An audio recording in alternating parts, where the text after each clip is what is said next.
It's that time for Cubs 360, presented by Miller Lite. And today is the day where Dansby Swanson is introduced as a Chicago Cub. He entered the Cubs offices this morning at 10:21 alongside his wife, Mallory Pugh, who plays on the Chicago Red Stars.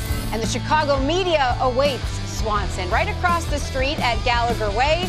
They want to meet the new Chicago Cubs shortstop. Welcome on into our Marquee Sports Network studios as we await Swanson. We're here to get you ready. Ryan, of course, Ryan Sweeney here with me, but we also want to go out to where the action is, and that's where we're going to join our Tony Andracki. It's our digital content manager. Tony, you've been covering the Cubs for 10 years, so I said it, you're in it, so give us a sense of what it's like there as we await Swanson. Yeah, there's definite buzz here, at least. I mean, the Cubs only bust out this room for big press conferences. So Carter Hawkins and David Ross in the past, the last time we've seen a Cubs player signed to a big deal was Jason Hayward 7 years ago. So this is obviously a huge deal from Dansby Swanson. We're going to hear what he has to say. We're overlooking Gallagher Way right now. We see all the Winterland decorations. Definite buzz as we hear what Dansby could bring to this team, why he chose the Cubs, and what he can provide to the Cubs and help them win moving forward in 2023 and beyond. So definitely a lot of buzz here in the room, Elise. Tony, thank you so much. And Ryan, you just heard Tony say it, what Swanson can bring to the Cubs moving forward, how he fits into that defense. We know we'll see him there at shortstop. That moves Nico over to second. But the anticipation of seeing that at what it means for the teams, your impressions. Yeah, and he's a dynamic player, right? And the Cubs already had a great shortstop in Nico Hoerner, but what does that do? That just makes the Cubs even better up the middle. You move Nico over to second base. Swanson just keeps getting better. I know he's got 5-6 years under his belt now in the big leagues, but last year, first time being an all-star, Gold Glove. So I think the sky's the limit for this guy, right? And I think if you're a pitcher and you're looking at your defense up the middle, you're pretty excited. And just even today, what it means to him. And we saw with his wife, Mallory, and we know that she knows Chicago well. So Swanson has already probably been to Chicago a little bit to see her play and just kind of the emotions that go into a day like today. Yeah, and he looked pretty relaxed coming in. He already had the coffee. I know you don't know anything about coffee, but the nice jacket already. You know, we got this storm coming in, so hopefully he gets out before that happens. But I think, yeah, the whole buzz that's going on to have this guy solidified at the shortstop position for the next 7 years, that's very impressive and will be fun for Cubs fans. This is exciting and fun for Cubs fans, as you said, because Swanson is an addition to the Cubs among the free agents that have been signed the last two off seasons. So Swanson there at the top. We were just talking about, you and I were here when Suzuki was signed last year, Marcus Stroman, Jameson Taillon, who we spoke with earlier in the week, and Cody Bellinger, who we spoke with yesterday. So when you see a list like this, what does it say about the direction of the Cubs and where they're at and where they could be going? Look, I think it's been tough the last couple of years with fans seeing their, favorite players and guys that won World Series that were here got traded away. But I think there's a process, and the Cubs have definitely, taken that to the next level by signing some of these big name guys and say, hey, we got young prospects. They're on their way up. In the meantime, we're going to get Cody Bellinger. We're going to get Dansby Swanson. Hopefully these guys will filter up in the next couple of years. And look, hey, we're going to compete. They're a big market team. And you see the different things that are going on with the Mets and teams around the league. I know we're not getting to that right now in the early part of the show, but this is definitely something that the Cubs are putting themselves in a better position, not only to try to win a World Series, but also to win the division. And what does it do for a team? Because we talk about the direction they're headed in, all the positive moves they have made, but when there can be that consistency, because it feels like especially last year a focus was that versatility, what players can bring, moving them around, trying them out. But now you see in the outfield, that's set, and then even that middle infield especially, you can look at it and pencil in those names every day.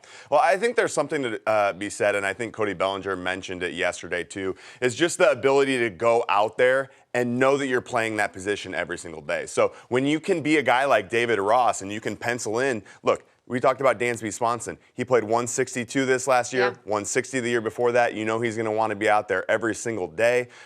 So to be able to have those guys where you're just kind of moving a few guys around, maybe in the catcher's position, first base, third base, we'll see what David Ross does. But I think that's a good problem to have to kind of solidify your team up the middle. And we were just looking at the podium there as we await Swanson, but he is a former #1 overall pick. And so you look at the #1 overall picks who have played for the Cubs, Swanson, on that short list. And you see that Swanson, too, especially throughout his career, is someone who continues to put up the numbers. The one that sticks out to me the most, that 162 that he played last year. Well, 160, like you said before that. And it doesn't happen that often, right? This day and age, a guy gets, hurt, his ankle, his wrist, whatever it may be, just a little nagging injury. They may come out of the game, look, this guy wants to be in there every single day. And you talk about playing 162. I think it's really showed up the last couple of years with him 52 homers out of the shortstop position in the last 2 years. So he's going out there, he's producing, and like I said, not only producing, but getting better year in and year out. Well, let's talk about a little bit of that offense, because obviously with Swanson, you're going to talk about the defense a lot, but he lengthens the lineup. Who knows what the lineup will look like exactly, but Swanson has typically hit in that 2 spot in particular with the Braves. So when you look at him where he could slot in for the Cubs and what that looks like for them, you just feel better and better about the way the lineup is shaking out in the bats. Well, we did a mock lineup the other day, and I put him in the 2-hole just because his ability to, one, hit homers, and then Nico gets on, shoot the ball the other way. Bruce said he liked him better in the 4-hole because he likes Seiya Suzuki with that plate discipline being in the 2-hole, which I don't mind that either. Especially he's your big name guy now coming over. Might as well put him in a spot where he can drive in some RBIs. And I'm sure these are discussions that he has had, or the preliminary discussions he's had with the Cubs as he arrives and he's being introduced today. And so we're waiting for Swanson as he will be introduced. And this is him earlier over at the Cubs offices right across the street from our Marquee Sports Network studios.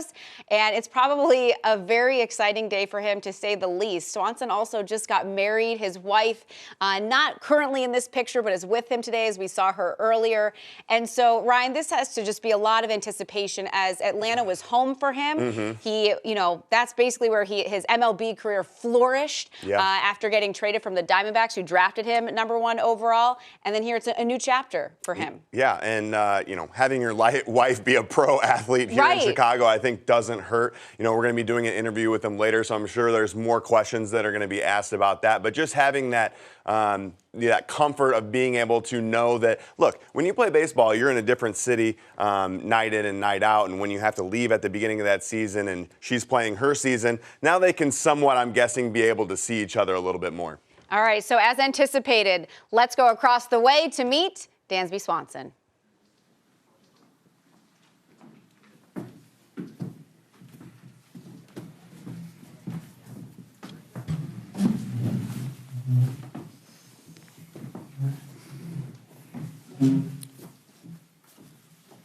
All right. Hi, everyone.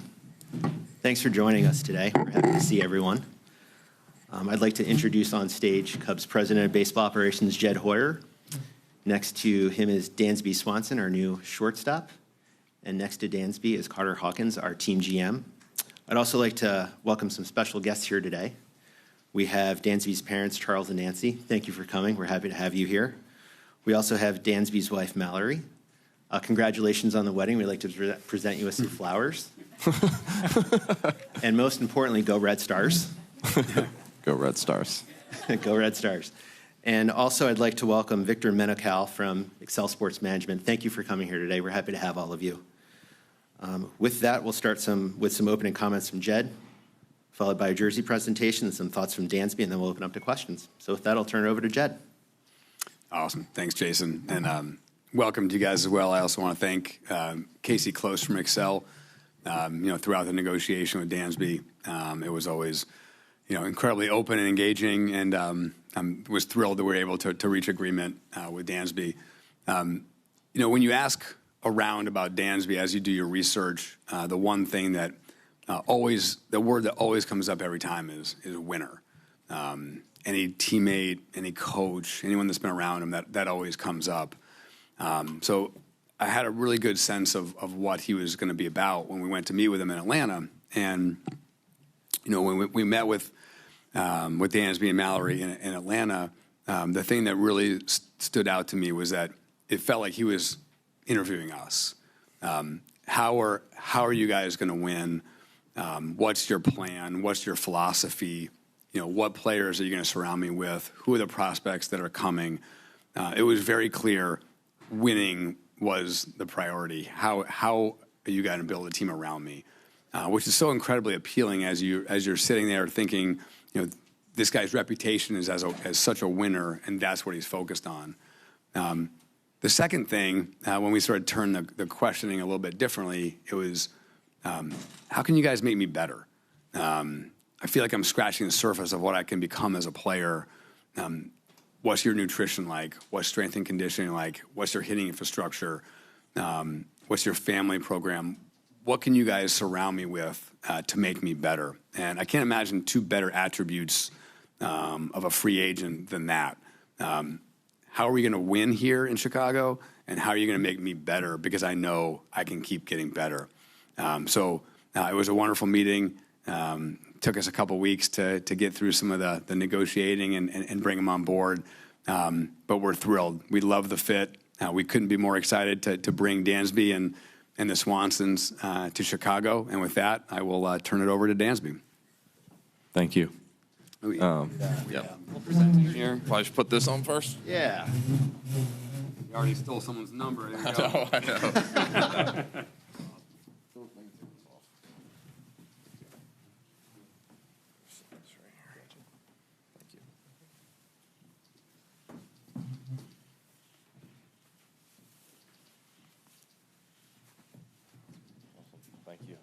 Thank you.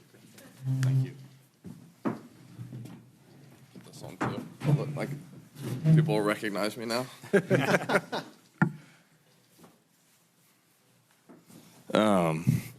Well, thank you for those kind words. All of it, I'm hoping, is going to be very true. But I just, first of all, would like to just say thank you to a lot of different people.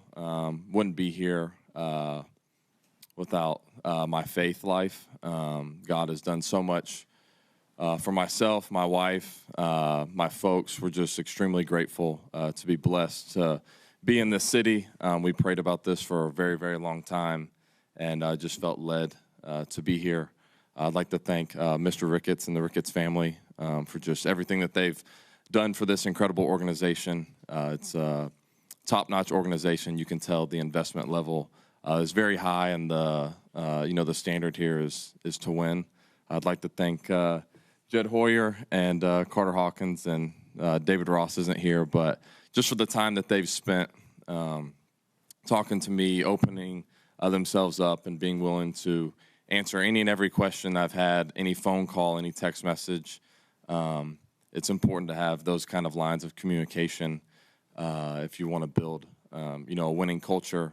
And set the precedent for something really, really special. So I'm appreciative of that, and just the professionalism, in the negotiations and working back and forth. I'd also like to thank my wife for being here, which is still kind of crazy to say my wife. That happened like 2 weeks ago or a week and a half ago. But just incredibly grateful for her support and pushing me to be a better man, but also a better athlete, even though sometimes I don't want to listen. She tends to always be right. So I'm still working on that, but just incredibly grateful for her, leading me down a better path. My parents as well, just want to say thank you to them. They've done so much for me, taught me so many lessons, taught me what hard work means, taught me what putting faith in Christ looks like. And taught me how to respect people and to love people along the way. So thank you for that, and all the memories of hitting me ground balls and all that kind of stuff too, and driving me to every game. So I'd also like to thank Casey Close, Victor Menical, and the rest of Excel Sports. They have always treated me like family. I'm extremely grateful for them, and it's definitely much more than just a business relationship. They literally do anything and everything for me and my family at all times. And then I just have one quick story, and I'm really gonna hope I make it through without crying, so I can't look at my parents while I say this story. I know. So I've pretty much mentioned to everyone, like, being a Cub means more to me than people would realize. It's no secret that I left my hometown team to be here, and I've kept telling everyone that it's more personal to me. So Mallory and I got married December 10th. The next morning, we found out that my grandfather was not doing so well, that he was in hospice. And so we pretty much left our wedding venue the next morning, drove home, and basically had to rush over to the senior living facility where he was at, and we were, gosh dang it. So he ended up passing away on the day after we got married, and the one thing that just always stood out was he lived across the yard from my parents and I and my brother and sister, and so every day when I would come home from school, I would run up to his house. I'd run in and pretty much like demand that he come outside and hit me ground balls, which he would always do. But every time I walked in, he would have a Cubs game on, back when it was on WGN. And I can't look at my parents. He would have a Cubs game on, and I was always like, Pops, we're in Atlanta, dude. Like, we're Braves fans. And it was just something, he loved baseball so much, and all he ever wanted me to be was doing what I'm doing now. So having won a championship in Atlanta for one of his favorite teams, we just felt that the Cubs, which were his second favorite team, that bringing a championship to this city was just what we have felt called to do. So to be able to play for two of my grandfather's two favorite teams means literally like the world to me. So thank you, and I'm glad I got through that without crying. So thank you. Thank you, Dansby. We can open up to questions now. We have microphones. Joanna and Jesse have mics. Just raise your hand. We'll bring you a mic, and we can get started. Hey, Dansby, this is Tim Stebbins with NBC Sports Chicago. Can you just take us through what it was like going through this free agency process while this obviously huge personal life event was going on, in addition to wedding planning and everything going on? Well, first of all, we had a great wedding planner and have a wife that was willing to do a lot of things and allow me to, put focus on certain things that needed to take place. But it was a really interesting process. It's the first time since going through college recruiting that you sit down and, like Jed alluded to, like you get interviewed, but you also interview, your potential employer. So it was an odd process. It was odd not knowing truly where you would end up. I'm a person that likes structure, likes clarity, and not having that was a little bit odd at times. So my parents, my wife, and my agents had to kind of like keep me, zoned in on what mattered, and just so thankful that things worked out as smoothly as they did. Like I said, Jed and Carter were phenomenal, in dealing with the negotiations, and were very upfront and clear, which is something that I really value. I value honest and transparent communication, and they seem to provide that at every turn. And like I said, I couldn't be more grateful to be here and a part of this organization. Hi, Dansby. Welcome to Chicago. My name is Bruce Levine from The Score and Marquee Sports Network. I'm wondering what type of questions you might have asked Jed, if you would share those, and what did you want to hear from the people that interviewed you that was going to sway your mind as to where you wanted to be? He alluded to some of the questions. I mean, it was a lot about understanding what the team was going to look like, what the philosophy of the organization is, the plans to win, how to win. Everyone wants to win. Every team, has a philosophy to want to win, and, everyone desires to win. And a lot of teams, you can tell, just kind of say that. But after having multiple conversations and, a pretty long phone call with Carter, really got the gist of what it actually means to this organization and this city to win. And I felt that. This is something I wanted to be a part of, something I wanted to help build. I felt like God gave me some unique leadership skills and just, the ability to get the most out of other people. And, it just felt like that's something that they really valued, was that kind of input and that kind of direction. And it really just started to feel like a match made in heaven.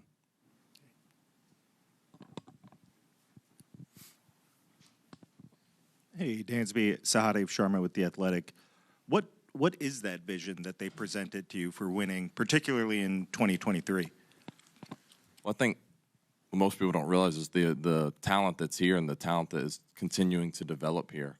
You obviously have some mainstay guys like Ian Happ and obviously Jan Gomes. He hasn't been here for a long time, but he's been in this league for a while and has had a lot of success. And then the veteran presence of some of the, the pitchers with Kyle Hendricks and Marcus Stroman, and then you combine that with some of the younger guys like Keegan Thompson and Justin Steele and some of those guys that, have really made good strides.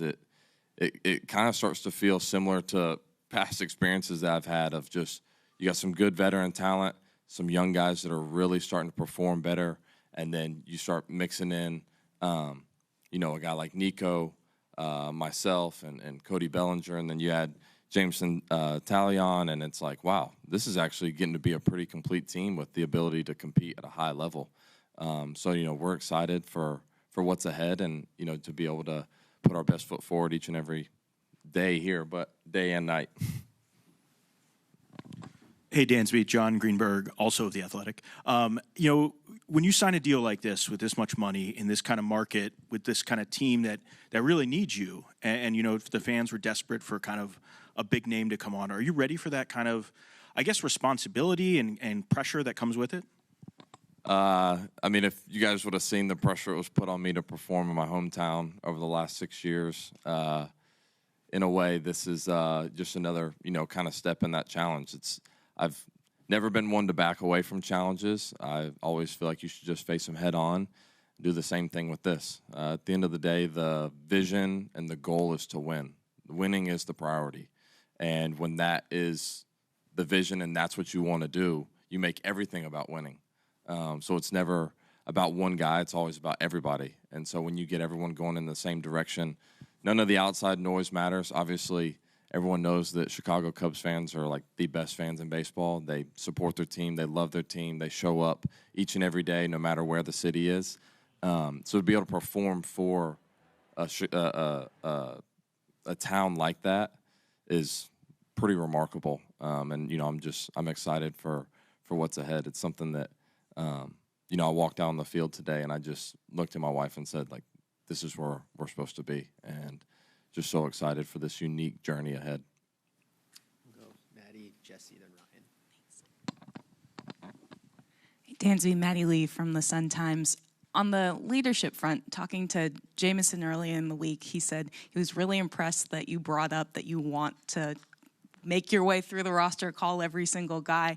How far have you gotten in that process, and what have those conversations been like? Well, I've been back in America for like 48 hours now because we were on our honeymoon. So I was wanting to wait till things died down just a little bit. But, yeah, I have requested, Rossi and VJ got me the spreadsheet of everybody's name and numbers. So I'm sure over the next couple of days I'll start making my way through and making some phone calls and reaching out to guys, just introduce myself, get a feel for everybody, and really just have conversations to get to know one another.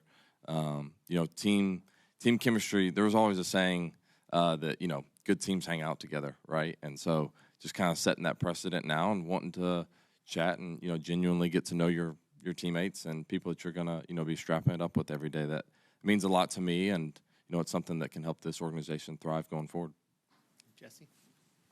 Hey, Dansby, Jesse Rogers, ESPN. At the end of the year, your Brave season, it sounded like you really knew what went on with the Cubs in the second half. They went 39-31.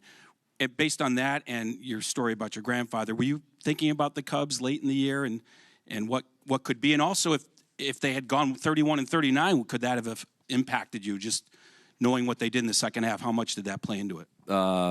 Truly in the second half, at the point of where we were in our season, there was no other thought process but what we were trying to accomplish. It was a wild season last year, in Atlanta, and just, the whole chase down of the Mets and that whole kind of thing. So there was no focus anywhere but there.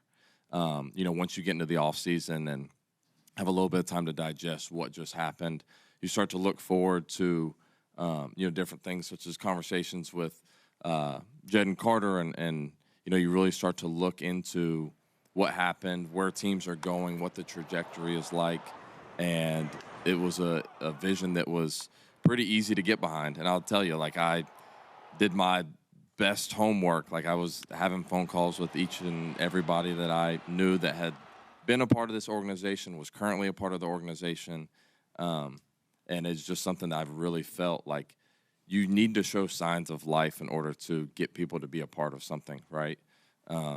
And you said, like you alluded to, the second half is something that can be built upon going into next year for guys that are already here, and also gives guys that are just now joining the confidence to be able to, say, you know what, like, we have a really good team, and we're going to go out and show that.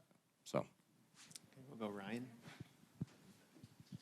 Hey, Dansby. This is Ryan Herrera with CHGO. You mentioned Nico earlier as part of like the talent on the team, but with the new rules, with the shift and all that stuff coming at the end of the season, what excites you about what you and Nico can do up the middle defensively and obviously help this team?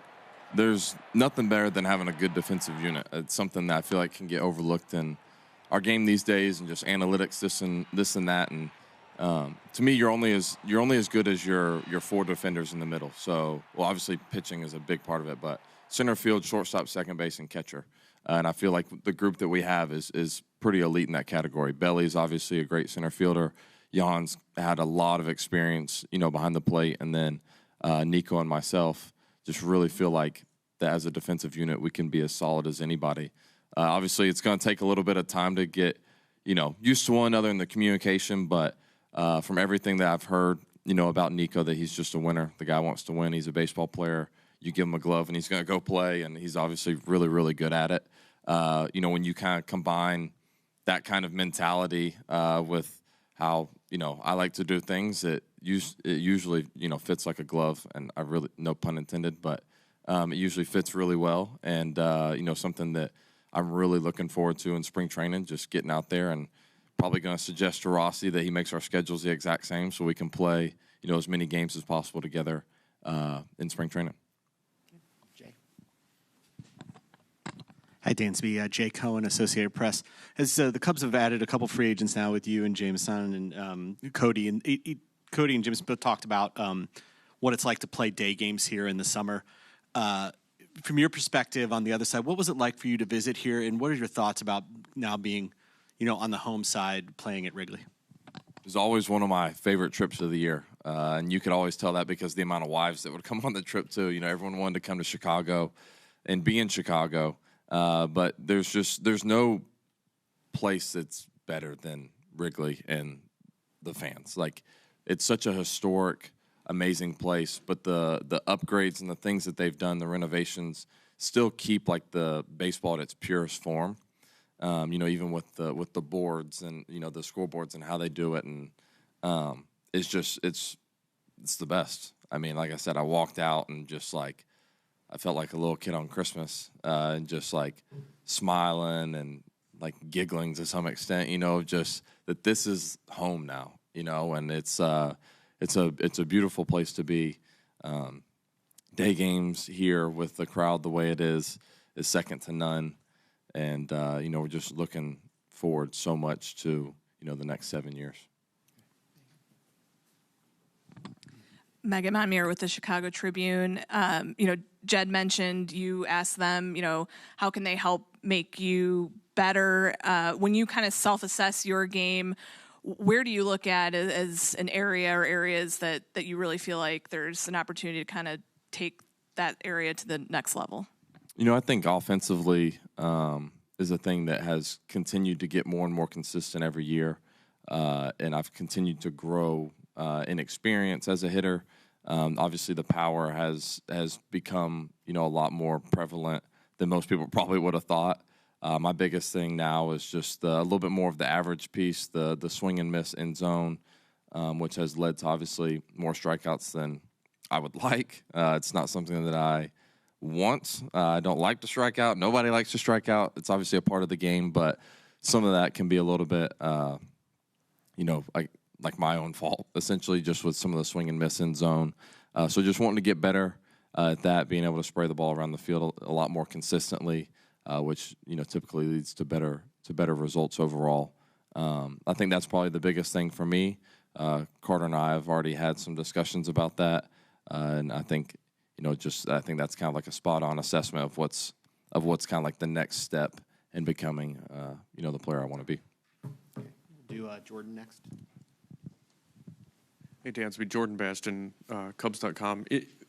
In your interview process of them, how much did you look into kind of what's coming from the farm system too, and not just what they're building for 2023, but what they're trying to build over the next few years. I mean, like I said, I came from a place that was very heavy into, the development of younger guys and having an influx of younger guys. And I feel like if you want to be good for 1 year, you sign a lot of free agents. You want to be good for a long time, you learn how to develop and have talent at the minor league level.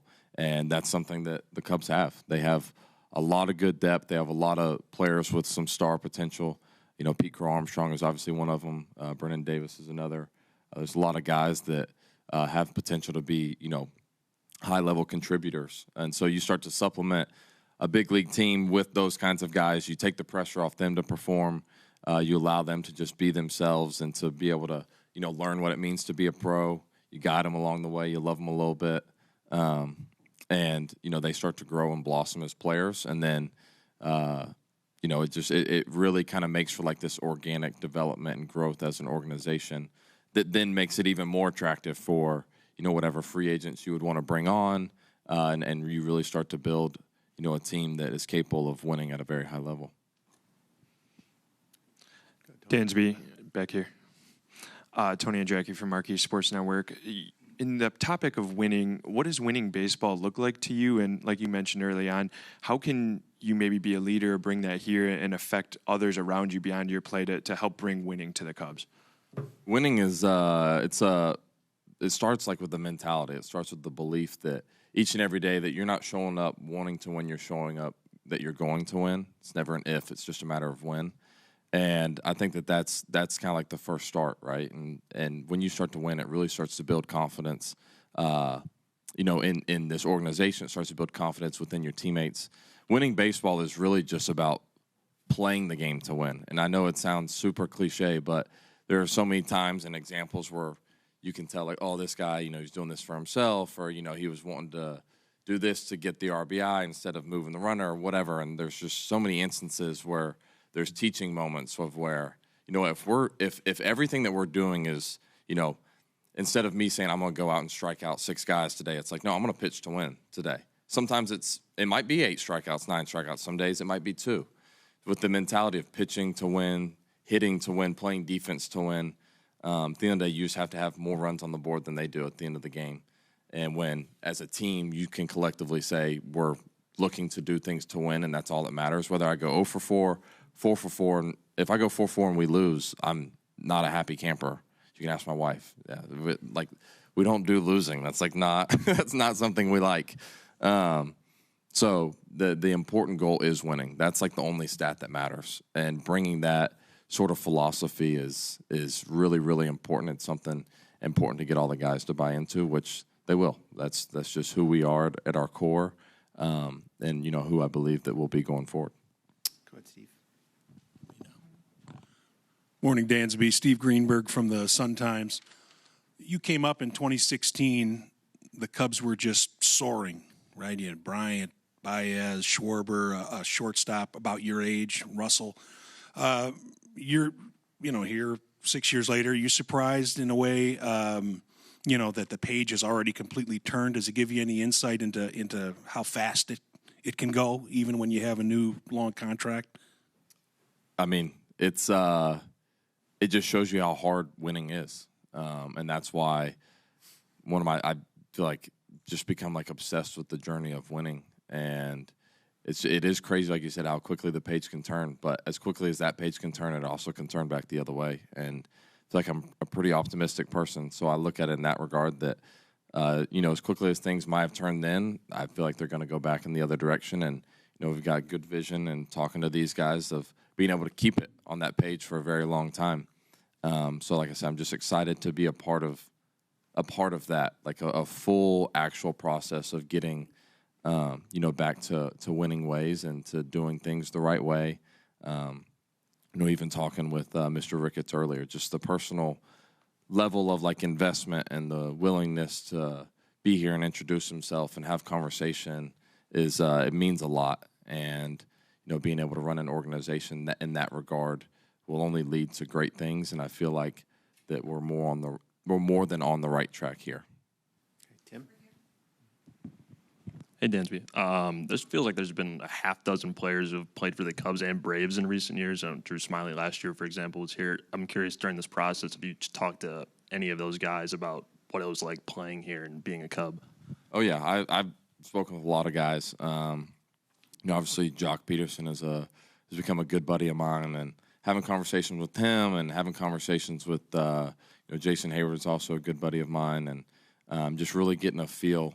Ian Happ, me and him have known each other for a while now, just because of same draft class and all those kinds of things, and it just seems like it's always seemed like a really unique place to be and play. But obviously, having their perspective from actually being inside of the organization has meant a lot, and obviously got a lot of great insight. And like I just said, I'm thankful to be here. And I definitely did my homework and research before I made any type of commitment. And so I'm just glad it's here. Hey, Dansby. Josh Friedman with WGN TV, so love the story about your grandpa. You've played in more games than anybody the last 3 years combined.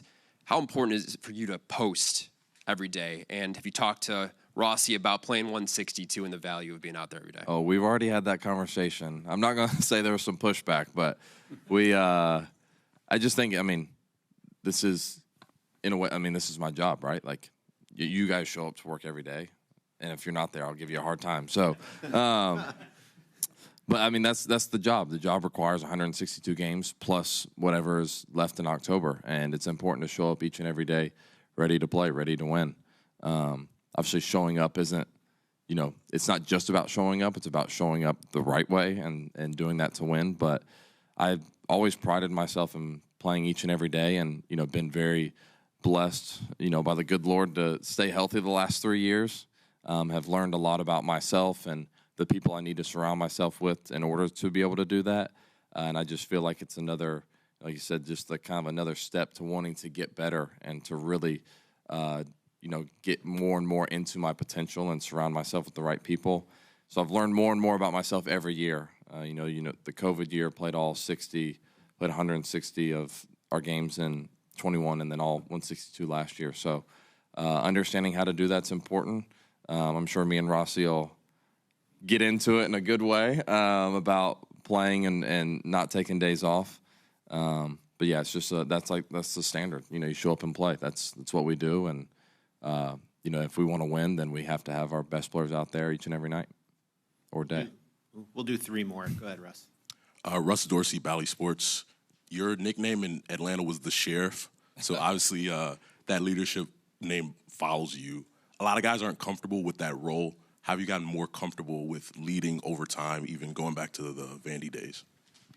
Yeah, it's so funny. The young kids came up with that, which is like such a young kid's nickname, the Sheriff. And like I said then, I'll say it now. Like I'm not running this like tight like ship that if you mess up, I'm like putting you in jail. Like I don't do things like that. I'm much more of a lover.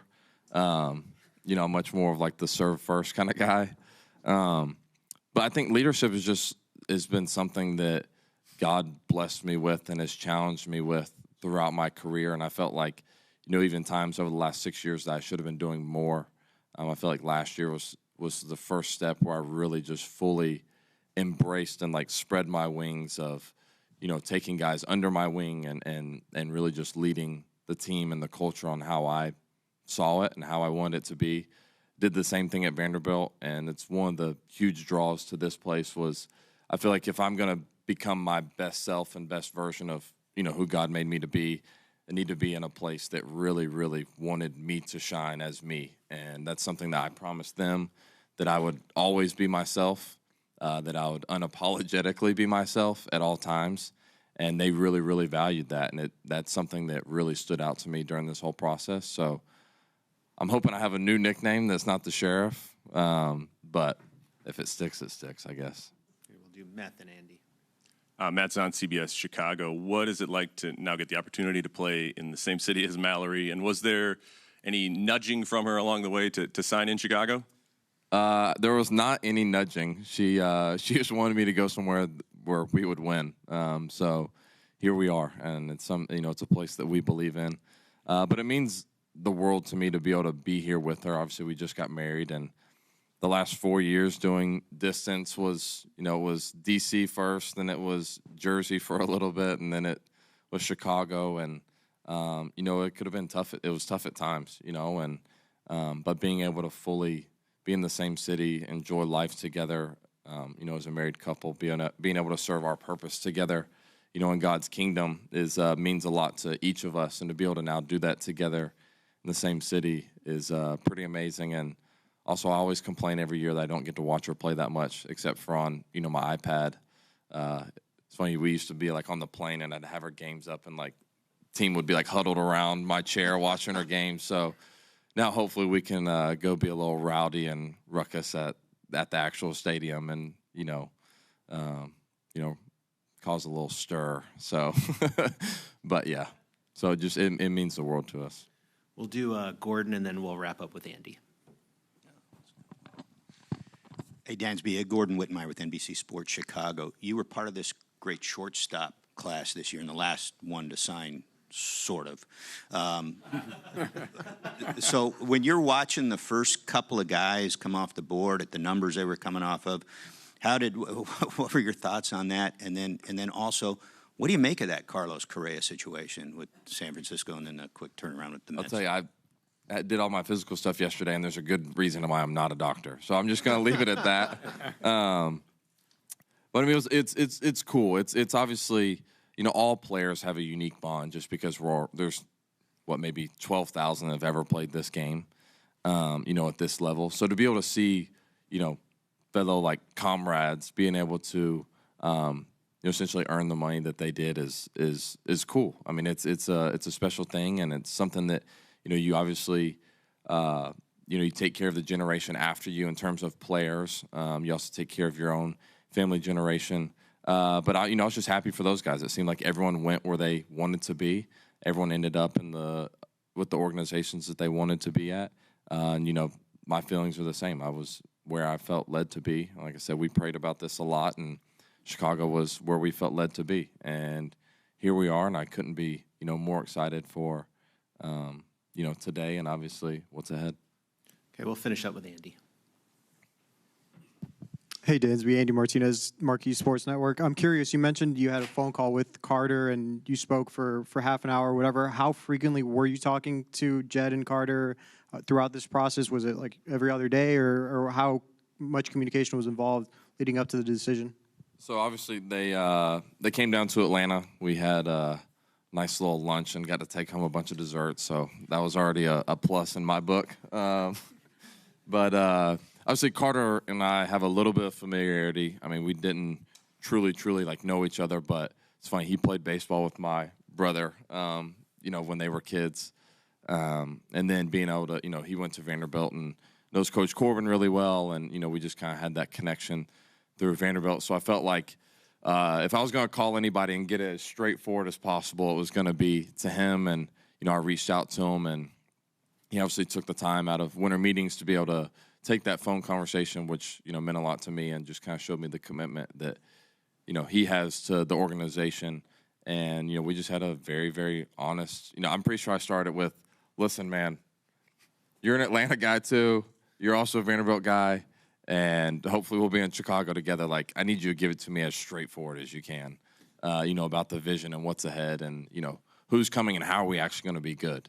And, I left that conversation feeling, better than going into it, honestly. And just really felt that, the work that he's done, in Cleveland before this, and then now bringing that, same thought process and, talent here is something I just really, really believed in.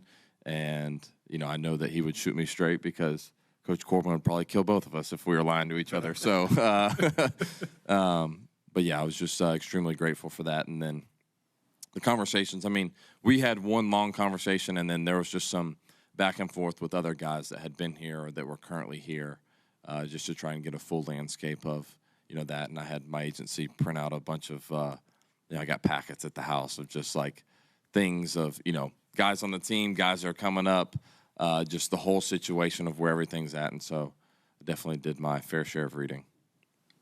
Great. Thank you, everyone. Thanks, Dansby, for your time. We appreciate it. Thanks for coming out today. We can break out into larger groups if you'd like. We can have writers over here. We'll bring over Jed, Dansby, and TV's over there, and we'll just kind of shuffle. Great. Thanks, everyone. Thank you. And there you have the Cubs' new shortstop, Dansby Swanson, introduced today as a Chicago Cub. That was great stuff. Initial impressions, Ryan, at least from my perspective, someone who's very genuine. He mentioned a few times how he did his homework. So this was as much as he said, an interview, basically him with the Cubs, and the Cubs obviously seeing if he would be a good fit for them. What were your takeaways? I mean, it looks like the Cubs and the Cubs fans have a good one here. Very well spoken. Has had that conversation already with Rossi about, hey, I'm playing 162, and if you want me to come out, you're going to have to drag me off the field, basically is what he's saying. And bringing over that winning mentality. Look, this is a guy that has won a World Series already. I know the Cubs won in 2016, but hey, he's hungry to get another one, and you can see that it starts with that mindset, and I think he's going to, you need a guy in that clubhouse to hold guys accountable, and like he said, he's not going to be the sheriff and the guy's throwing somebody in jail, but he's going to be going out there and holding guys accountable and say, hey, we're going to be here to do whatever we need to do to win. This isn't about, individual numbers, but going out there and putting up W's. And along those lines, he said that he's going to call everyone on the team because when you're building a championship team, that chemistry part of it. And so he said he has a spreadsheet from Rossi and VJ to give him the names and numbers so he can start doing that. And I thought it was interesting, too, what he brought up. And he compared the Braves and the Cubs, saying that the Braves had that mix of veteran and younger guys. I mean, look at Michael Harris out there this year and how they came together and they, not this year, but have won a championship. And he's seeing something similar with the Cubs in how they're going about it. And he said flat out there at the end, he's like, look, I asked Carter Hawkins, where are you going? Are you going to win? Yeah. And it sounds like he got the answer he was looking for. Well, and I think that's a great point. What he said also is that, if you want to sign free agents, you may be good for a year or two. But if you have an organization that has the young talent coming up mixed with those veteran guys, you can be good for a long time. So I think that's what the Cubs are doing right here. Jed and Carter are trying to build something going towards the future. And this is just the beginning steps in that moving forward. Yeah, it feels like, too, with the moves and the drafting that the Cubs have done and the development, that's been part of the system ever since the World Series, wanting to make sure that they could have that longevity with the success. Yes, signing free agents like a Swanson, but then also doing the development through the farm system. What else stuck out to you just about him as a person? Because for me, I think it was how he kind of was just presenting himself. He was so relaxed. He seemed so comfortable. He said a few times how when he stepped out on Wrigley Field today, he just said, this is where I'm meant to be. And he's very endearing, if you will, as he kind of just talks about the Cubs and everything he wants to bring here. Well, look, I think it's no secret that both sides do their research on the player and the player does the research on the team. But it just seems overall that he is one of those guys where he's a good teammate. He's a good clubhouse guy. Obviously, he has that faith aspect there. He goes out there and he handles his business. And he's a good guy that is going to be able to have the Cubs obviously doing their due diligence on the type of person that they have. And I think a lot of times that goes underlooked, right? You can talk about... That's what I was thinking about the whole time he was talking. He seems like a good person. You can talk about spending the amount of money that you want to and all that stuff, but it comes down to the type of people that you have in the clubhouse. And like you said, for him to go out there and say, hey, VJ, give me that list of everybody on the team, their numbers. I want to call them, see how they're doing this offseason, and see what their expectations are for this upcoming 2023. I have a feeling down the road, that's a part of it that we will look back on, and it's those little steps along the way. So still to come here on Marquee Sports Network. We just met Dansby Swanson, so we're going to have more on him coming up. But right after the break, we're going to hear from Carter Hawkins and what he has to say about the newest addition to the Cubs, number 7, Dansby Swanson, your Chicago Cubs shortstop. We'll be back right after this.